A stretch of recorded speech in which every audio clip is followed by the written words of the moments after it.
Good morning to all that are here. Welcome. This is Visitation Valley Community Unity. We are a group of stakeholders and leaders in Visitation Valley who come together to give voice and help organize the residents and workers in our community. So we thank you for coming, and we thank you, Lindsay, for being here to give an update regarding what's going on in our district. Thank you again, welcome, and we are in your hands. Well, thank you all for having me, and apologies I'm off camera today. I have a sick little one at home, so I did not get myself ready. And Natalie sends her regrets. She had fully planned on being here, and something kind of came up this week. So I do have a Schledgelock update that I'm actually just going to drop a link that Natalie shared with me to share with you all. Hopefully it's new information to you. And if not, I can go back to Natalie and let her know that, more up to date would be better. Why is chat not working for me? Here we go. Right. Is just the link fine? It's a document. It's a PDF. I doubt you want me to read through all of it. Okay. But please, feel free to follow up afterwards. And like I said, let Natalie and I know if you have questions, and then we could go back and go over it more. And then other than that, Natalie did attend a new meeting for the Leland Ave NCD. And so the current plan is to start on the second buildings on Leland and Bayshore, and then not the corner buildings, because they are under another planning code that if pulled into the Leland NCD, it would lose the restrictions. I don't know specifics on what that is, what those are. The Office of Small Business is leading on drafting the legislation, and originally wanted to extend only to Rutland Street, but our office has asked them to extend to the Viz Valley Library and 224 Leland. There's a storefront there, I believe. And Office of Small Business is going back to survey, and then we should expect some community engagement on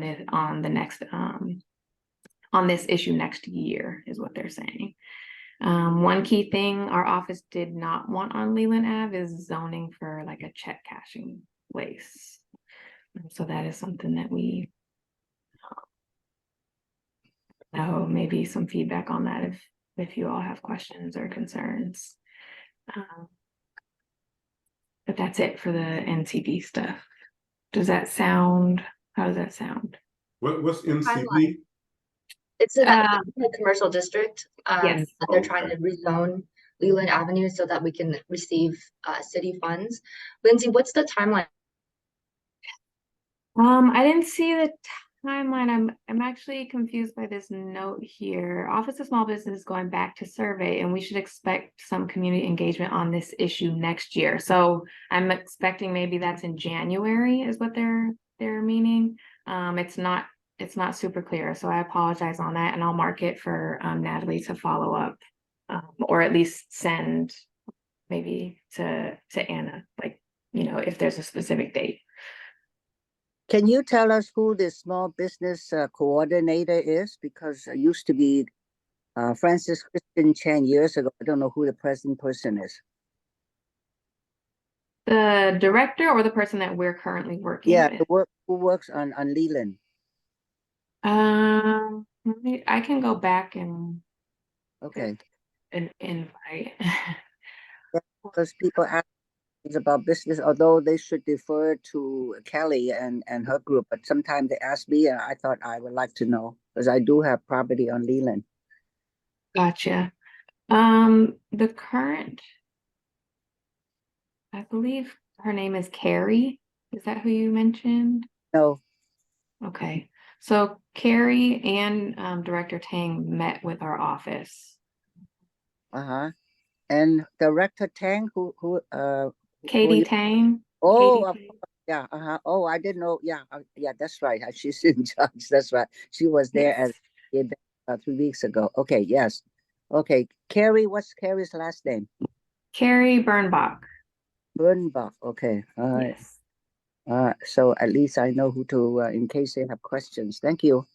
Yeah, no problem. Go ahead. Edith? Yeah. I'm sorry, I didn't understand most of it, actually. So the building, so they are working on a building, or is it zoning and on the certain segment of the street to change the zone? I don't understand what's going on. Unless, Yeah, do other people understand, or is it just me? So zoning is just a way that the city dictates what can be built and what cannot be built. So like Okay, so, what zoning is right, in like a very condensed, oversimplified manner. okay, And then the neighborhood commercial district is a designation by the city that if you okay, are an NCD, a neighborhood commercial district NCD, then you okay. can be able to draw some funds down from the city that otherwise you would not be able to. So Leland is not currently a neighborhood commercial district NCD, and therefore we are trying to change the zoning so that we can designate it as one. I see. But how about that point about working on one building? Because Lindsay mentioned that you're working on one building. That I don't know. not Yeah. one specific building. So, sorry, let me go back to the notes.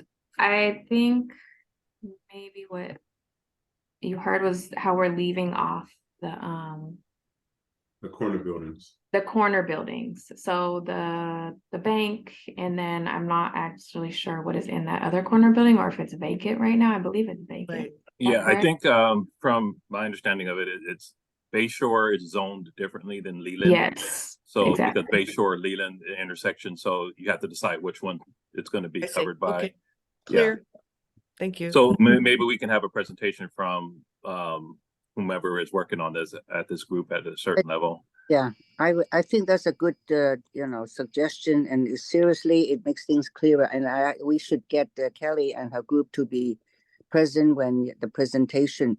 So I thought Leland is NC3, right? But about this non-designation of commercial, that puzzles me. That's our only. It's well, I think it's NC2, and it's zoned commercial. It's not zoned. It's not designated by the city under a certain title. Oh, It is commercial. The commercial zoning probably is going to change significantly. It's just how it's designated by the city. Yeah, just because you create an NCD doesn't change the actual zoning units. You can choose to change the zoning units, but the NC3, NC2 commercial districts, those whatever each building is already zoned for high density, it's not changing because of the NCD. It's just an additional designation on top of what we existing like what it's just so that if you cover it, it becomes an NCD. Like Terraville, Noriega, Irving, those are NCDs. But like there are businesses on Lawton and in like Judah, but those are not considered NCDs, right? So like it's just you can have businesses somewhere, but if it's not considered a neighborhood commercial district, then it's not. Whenever there's legislation about neighborhood commercial districts, then it doesn't apply to like all merchants, right? All business areas, only the NCDs. Like North Beach is an NCD, but North Beach also has in a very, very bad, like it has like the North Beach zoning, but it also has a special use zoning, and it has a lot of different zoning on top of it. So it can be as complicated as that, or it can just be like this is zoned for a single family house and that's it. Like it just depends on who's in power and who wants what zone there. Oh, sorry. So does the new zoning proposal affect the height of the building? No, it doesn't. No. So I think So one thing designation that in case the city wants to like do something with NCDs, that they are included in that, and it can mean potentially getting access to certain city funds. It means potentially that you have to do certain things. It's a type of designation. Yeah, Oh, I mean, one thing that is it's sort of the nucleus of this idea is that the city passed this law ordinance that if you have a vacant storefront, you can be fined if you don't register it. So if you have a vacant storefront, it's been sitting vacant for years, the city can now say, hey, you got to register this storefront and pay an annual fee as an incentive, kind of a way to push vacant storefront owners to rent their storefronts. Most commercial corridors in the city is covered by that. Leland Avenue isn't. So you can have a vacant storefront on Leland Avenue for 20 years and the city can't do anything about it. if we get some of these changes, maybe the city can say, hey, you have a vacant storefront, you got to pay a tax on that storefront. That's something that can change under this new designation if we get it implemented. Okay. Any other questions about that for Lindsay before she continues? And I did just want to say it's a great point. I will let Natalie know and see if we can possibly get, Office of Small Business to come make a presentation to you all, if that would be helpful. So I'll note that as well. Thank I you. do have one thing to say. So I know that storefront on Leland Street's been vacant for a long time, but recently they start renting it out and people are using it for whatever things they're using it for. But I know they have been back open now. So yes. Okay. Thanks, Dorothy. So other than that, I don't really have any updates. I did just want to flag that the supervisor will be at Mission Blue starting at 10 a.m. this morning for his neighborhood office hours. I believe he's there for an hour and a half. If you all wanted to stop by and have a conversation with him, if you haven't gone before, they're basically first come, first serve. And if there's a line, then you get about 10 minutes with the supervisor. If there's not, then you can stay and hang out. All right, that's good to know as well. All right, anybody have any questions for Lindsay? We're good. Wasn't there, I think Marlene brought up something that we want to ask the supervisor. What was it? Yeah, I brought up the fact that 66 Raymond upstairs has been left derelict for probably 20 years. And they have been hoping that our supervisor and the city would find the funds to fix it up so that, it can be the office of the APAC, our current APAC, not the other APAC office, can be moved up and that space can be free to use. As Lindsay probably know, our community center is over 100 years old. There has been no major renovation. A lot of problems with that facility. And the saddest thing is because it's so old and so, so limited that many seniors have been asking me, what can we do about that? And I did approach Supervisor Walton probably last year, but I haven't heard anything. So I'm hoping that something can be done to find some funds to fix it. No reason that we have to our community, it is so restricted. There's not, you've been to our center, how to navigate just the yard space for seniors. So I'm hoping something can be done about that soon. That and see if we can follow up with an action plan or something. Yeah, definitely. It's been vacant for so long, and should be allocate some funds to fix it. We can spend billions of dollars and everything else, so we deserve it. Let me put it this way. And the seniors told me they space downstairs in the big auditorium. Yeah, but it's very limited, so you cannot they can't do so many things. You've been to our center, you know how restricted it is. Yeah. Yeah, I taught at the auditorium for City College for 15 years, and I had a lot of students. And then also I used to teach 4 nights at the other building. So, 5 times a week I was there, and it's that's not changed. That's very sad. So we're hoping that Supervisor Walton and your office can, help us find some funds to fix it up so that at least it relieves a little space for us to use. All right. So there was something else, but I can't remember what it was, Marlene, that you brought up, that you were talking about getting information. Be that as it may. You also wanted to say about the festival lights. Oh, it was something about the Festival of Lights. Oh, yeah. So if you can tell us, Linda, do you know if the supervisor participated or supported that at all?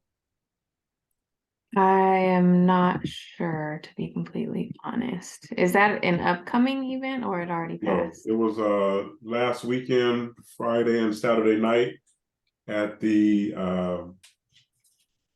no, the garden. Viz Valley Greenway. Greenway, there you go, at the Greenway. So it sounds like, Lindsay, you didn't know anything about it yourself, is that? No, I did not. It is on his calendar. But I do not know if he attended for sure. Okay. Or if he was involved. Was there some concern around it or Well, you know, he should know that over the 2 nights, they had about 1,000 people that were there, at least 1,000 that were there each night. So, you know, it's pretty significant. And, you know, as supervisor, he should probably know that that's going on. Yeah, definitely. Okay. Got Any it. other Thank questions you. for Lindsay? Thank you for flagging. No problem.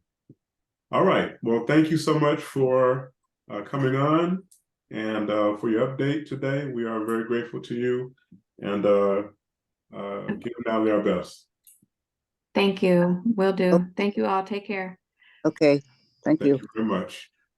All right. So we appreciate that. And now we'll hear from Jessica, who will talk to us about NIMS. I think, should we ask Lindsay to stay on so she can hear the rest of the meeting? Oh, she I got off. think but- she's gone. Yeah.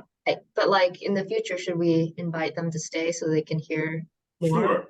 Yeah, no I problem don't with think that. they should leave after they do their presentation because I think Okay. they should hear what's happening in our community. Got you. Anna, if you have her email, I'm not sorry, her cell phone, if you can text her or email her, maybe she can come back on. Yeah, I'll send her an email right now to see Okay. if she's able to pop back on. Great. Thanks, Anna. Thanks, Pastor Cohen. So this is an orientation that or a slide deck that my colleague Angie has developed usually for new employees, but I think it's a very good overview of what NIMS is, so I'm just gonna adapt it. I've adapted it for this purpose. So what is NIMS, our mission, our history, who we are, and our patients. So we are a private but nonprofit community health center, also known as a federally qualified health center. We're not a hospital. We're independently owned and operated, and we serve the medically underserved community. So the majority of our patients are low income or uninsured, although California's made steps towards making sure that people who are undocumented have insurance starting next year, limited English proficiency, and we provide some public and some private insurance programs we work with. So our mission is to provide affordable, comprehensive, compassionate, and quality healthcare services in a linguistically competent and culturally sensitive manner. Healthcare from the heart is our slogan, and so you are right, Pastor Cohen, we are medically related. We were formed in 1968 by a group of Chinese Americans in Chinatown who were concerned about the quality and quantity of healthcare available for Chinese people in Chinatown area or anywhere else they may move to.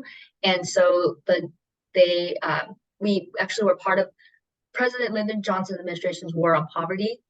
That's how the federally qualified health center movement started. And so he had an influx of funding that was supposed to help communities throughout the nation, and especially low income communities, not only provide healthcare, but become an economic engine so that we hire people in order to provide some economic throughputs for the people in the community as well. And so in 1970, we received $1 million. Actually, Dianne Feinstein played a big role in this to establish a health center in Chinatown. We see our first patients in a different center than what our headquarters. It's located at 1490 Mason Street, which is now Chinatown Public Health Center, owned by the city. Sophie Wong was our initial president CEO, and we moved into the site in Chinatown, our North Beach, Chinatown, that we now call our headquarters, or our biggest site. Our first site is and that is at 5020 Stockton Street, and it is still there. In 1986, we adopted a full staff model where all providers are directly employed. So we hire our doctors and dentists, and then we also helped to found. Sophie helped found a lot of the organizations we know today. And then in 2000, these are a lot of things, but let's skip over to when Eddie, our current CEO, joins. He joined in 2008. And since then, another thing happened, which is, the Affordable Care Act was passed, and that really helped, us expand, because a lot of the Affordable Care Act did infuse funding for preventative healthcare and FQHCs in general. And so after that, we did kind of start expanding, and we opened 14 additional clinic sites. And we, in 2020, we really stepped up during the COVID-19 pandemic response and how we could through our communities, and received the direct lifeline through the federal government, HRSA, which is our overseeing agency, and they gave us testing equipment, as well as COVID-19 vaccines, so that we can really vaccinate and test our most vulnerable communities. And it wasn't just NEMS, it was all FQHCs that received that special treatment, because the Biden administration understands that FQHCs are supposed to serve the most vulnerable population. So that's why we were able to get that lifeline. So that was really, really helpful for us and for the community. And then now, as you can see, this is where our clinics are. We have a majority of our clinics are in San Francisco. We have 2 in North San Mateo County, specifically in Daly City. And then we have 1 here in San Jose. We have 29 clinic sites and 26 HRSA approved federal. So we do have quite a few sites. As you see, 19 in San Francisco, 2 in Daly City, 1 in San Jose, but we also have some enrollment centers, which is where people can come and enroll in Medi-Cal or Cover California. And our people, we have member services staff that help them with that, and they don't even have to choose NEMS as their provider, but we do, provide support for people who can't speak English or who just have questions about insurance. And so PCMH is patient-centered medical home. One thing that NEMS really values is quality, and so PCMH is a indicator of quality.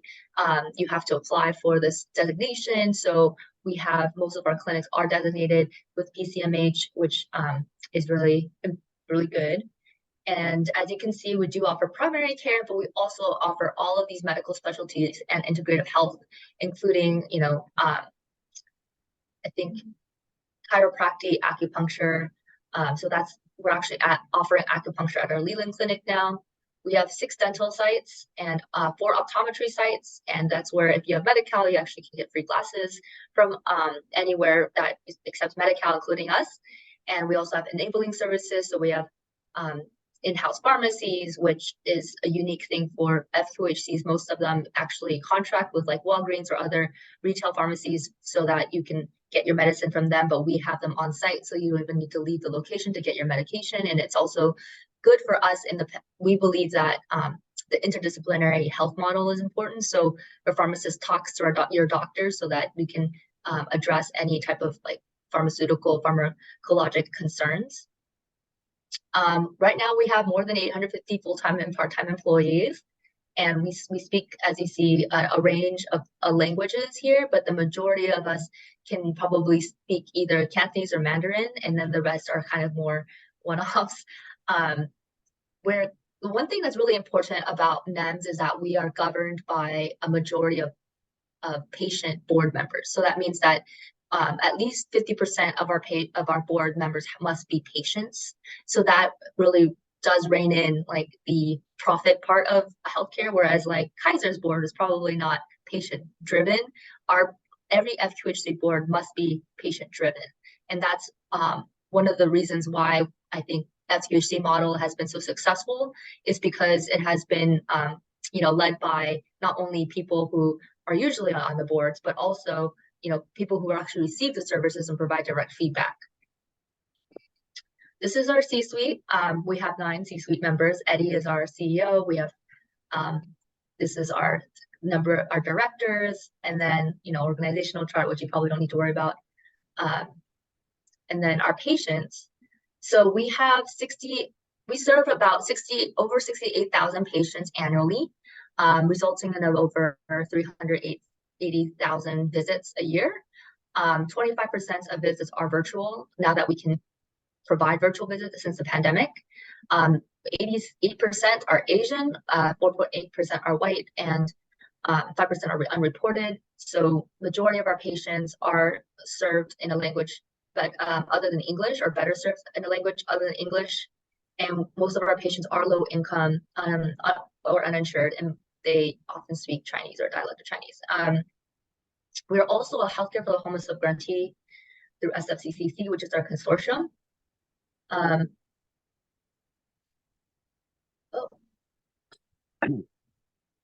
Into my rest of my slides. Patient growth. This is how our patients have grown over the years. This is a breakdown of our patients. So 100% of our patients have federal poverty level that's less than 100%, and then 200% are between, or 23% are between 100 and 200% of federal poverty level. And a federal poverty level is set by the federal government, and it changes every year. And in 2022, it was 13,594 if their annual income is for one person, and if you have a family of 4, then your income must not exceed 27,750, or that would be for the 100%. And so that's a very little amount of money to live in San Francisco.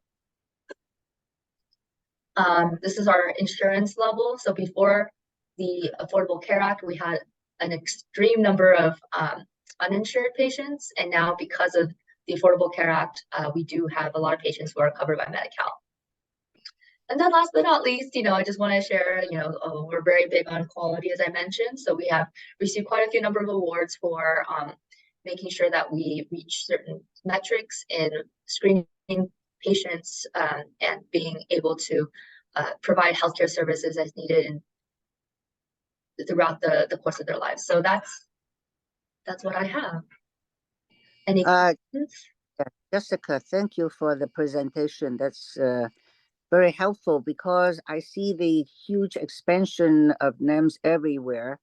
And I just have a question. So is the main criteria to have NEMS, the income level, but what's the difference between NEMS as well as Chinese hospital and Kaiser?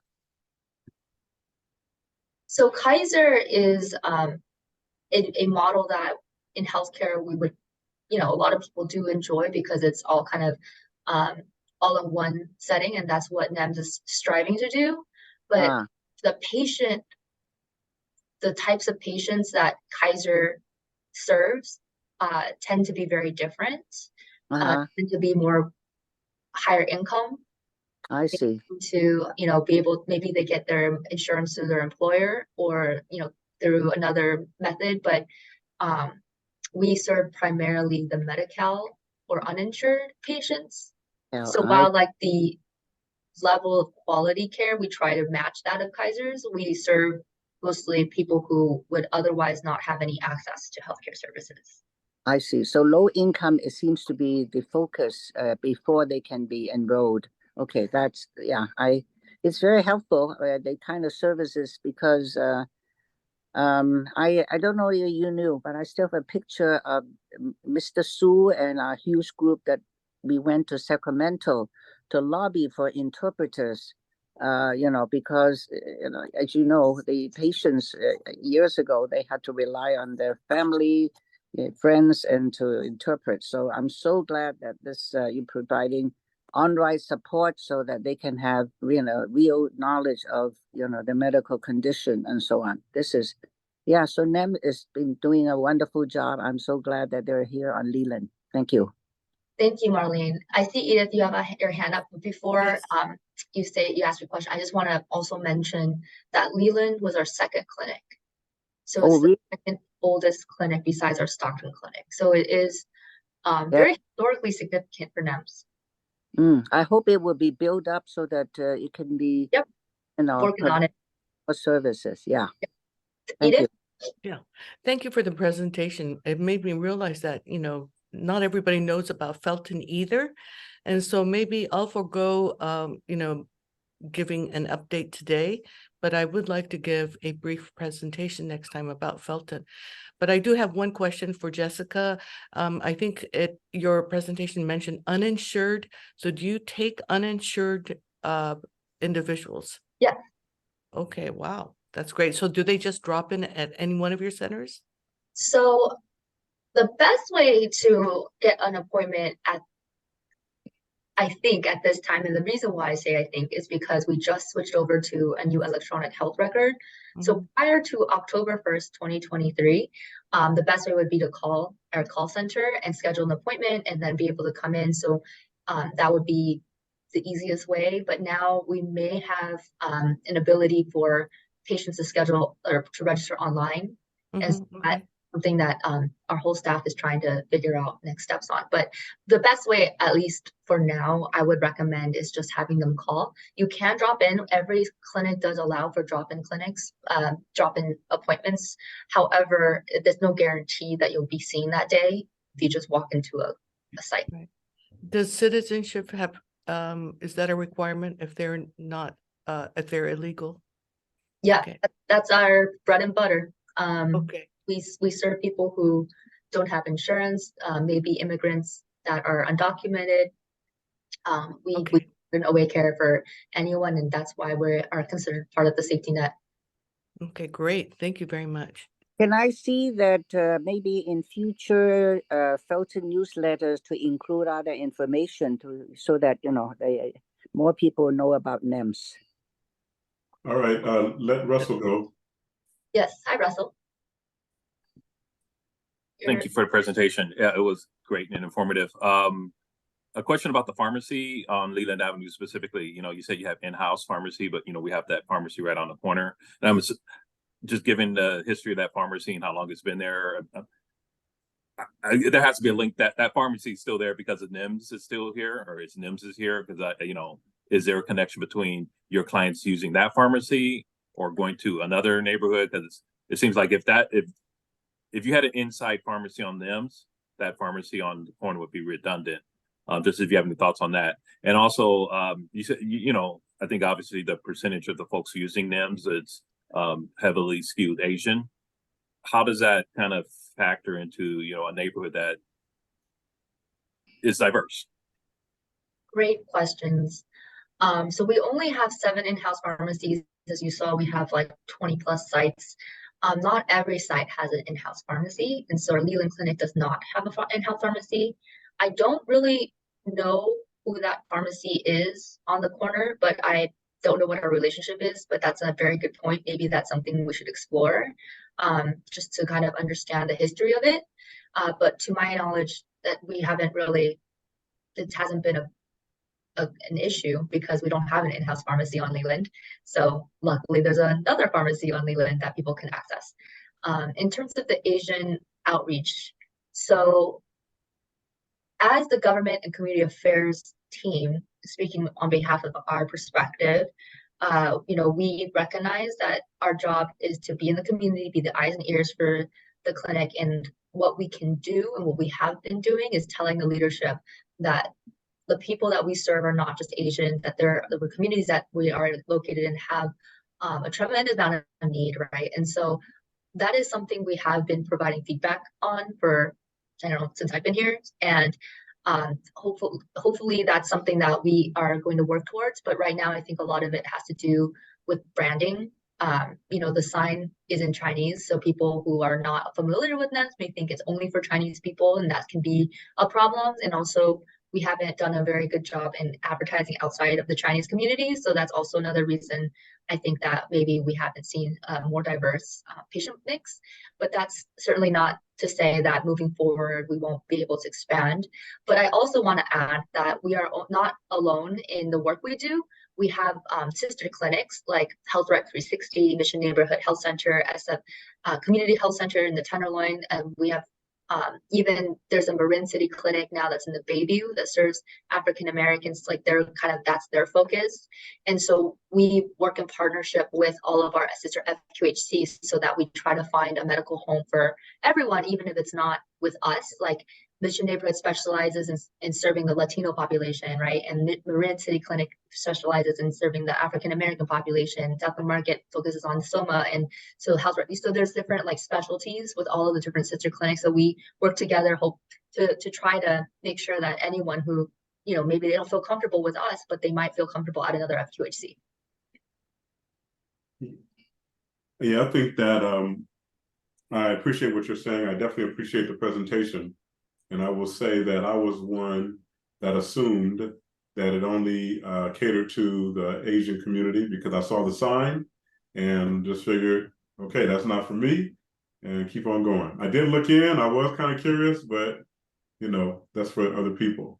So I do encourage you to have broader signage. I think it will go a long way for people, even if they didn't, you know, participate in it.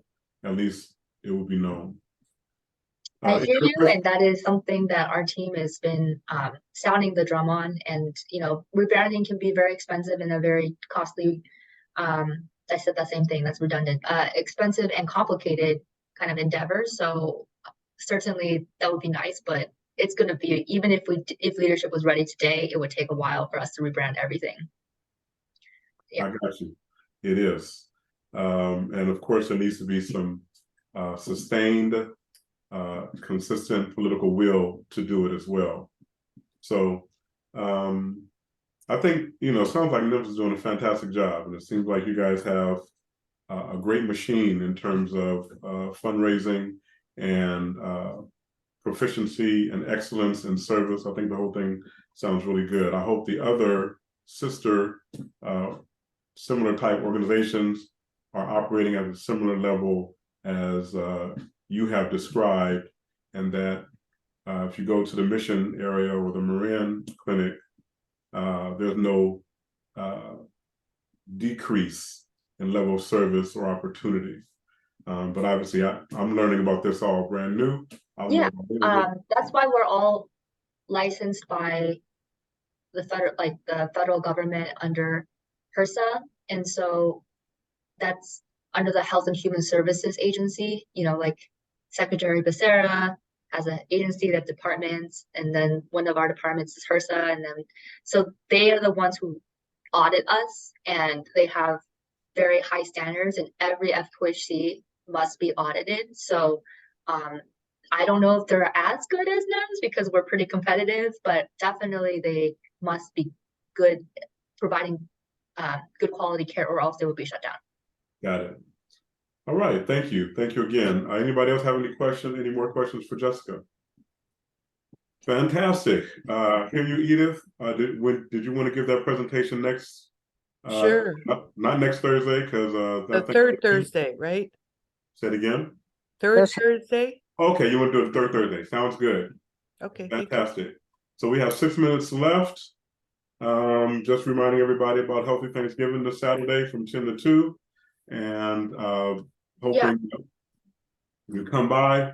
I think the time is a little early. See, because you know, who wants to eat a turkey dinner at 10 a.m.? But you can come get it anyway and just enjoy everything that's going on. Hopefully it won't rain, and won't be a big deal. Pastor Cohen, since we're all here and we have 5 minutes left, I don't mean to call Tino out, but since Tino is here, I know last time on this call we had some questions about the PI Cultural Center or Cultural District. Maybe this might be a good time to kind of figure out next steps on how we can kind of download that information and answer any questions. Okay, so yeah, I appreciate that. Tino, can you, I don't know if you can give us an update. I know you guys had a meeting, I think last week. Can you give us an update in less than 5 minutes, or should you come back on at the next meeting? I can give a quick update. Thank you, Pastor Cohen. Thank you, Jessica, for your question. Can you guys hear me? Yeah. Okay. So last week we did have a cultural district meeting. I know we invited everybody. There's a lot of PI folks in the room from our community. And then Supervisor Walton was there. We're actually just breaking down what a cultural district is, I know we talked about that before, and letting folks know what it is and also how we're going to go about it. The next steps, what we want to do is hold another town hall, but also to meet with you guys. We want to meet with the different groups within Viz Valley and just kind of check in with them and also see, you know, everybody's thoughts around the cultural district, but also what we can do to support one another and also, you know, coming to you guys as a whole committee. So I want to, you know, that's what the good thing is. I want now everybody to know who is who on this committee and also working with the cultural district. So I think that'd be good if even next time I could even share more about it too. But last week was just the overview of what the cultural district is, and it's, you know, everybody can, sometimes you can Google it, but it's on the cultural district MOHCD page. Just brief overview of what we're planning on doing with Viz Valley, but also how we want to continue to meet with all these different entities, but also different community folks, merchants, and also residents around the cultural district. So I know it's been a long time coming. I'm actually just trying to make sure we push stuff along and not kind of delay certain things. So that's what I'm trying to do on our committee. But again, you know, that's basically what the presentation was last week. I thought it was going to be a little more, but you know, it was just the overview of the cultural district and what it means to be one and how we want to continue to support the community and also everybody that's in the cultural district. Okay, so let me ask you, because you're talking about meeting with the various community groups, are you currently ready to start that meeting process, or you need some more time or whatever? Because we can schedule it now if you want to do it, or we can wait if that's Yeah, you know what? I think I want to go back to the committee and see when their availability is, and then come back to the table with you guys, because I think this would be awesome to come in to the VVCU and just really, you know, really ask the questions that you know everybody's thinking about, but also too, you know, the answers are all there, and then we all can continue to share who is who within the committee, and also I want them to know what VVCU is doing and how we're continuing to support community in our different parts of the Viz Valley. So. No, that's perfect, Pastor Cohen. Okay, so just to remind everybody, in case you can't figure it out yourself, we will not be meeting next Thursday, but the Thursday after that will resume. All right, any questions for Tina before we go to Russell? Oh, no, I was just gonna, no, nothing for Tina. Yeah, go ahead, Russell. Give your announcement. Oh, no, this was gonna, you said the Healthy Thanksgiving, you didn't say the location. Oh, it's right there at the church, 1430 Sunnydale. The whole block is blocked off. There'll be lots of stuff going on, and just hope to see everybody. That's it. And yeah, what I have, there's a meeting coming up December 12th. It's a city meeting to talk about, are you still there? Okay. Yeah, it's a city meeting. Since we have only a minute, it's at the Slagelock office building and the community space, 5 p.m. It's a city meeting to gather information about their future funding, opportunities, priorities. I can give more details to folks through email, and you'll probably be seeing emails about this coming up. Just want to get that on people's radar. December 12th, 5 p.m. at the old Slagelock office building. Okay. All right. Edith, did you want to make an announcement? Not really. Okay. I can just say that we have, I want to promote our choir at 66 Raymond. We have a great choir director at 12:30, around 12 o'clock or 12:30. We start at 66 Raymond today on Thursday. So anybody who's interested in singing, and you do not have to be a good singer. It's a diverse group of people. We're singing gospel to R&B and popular songs. All right. All right. I think that is our meeting for today. Thank you, everybody, for your time and consideration. Hope it's been helpful to you, and hope to see you on Saturday. Blessings.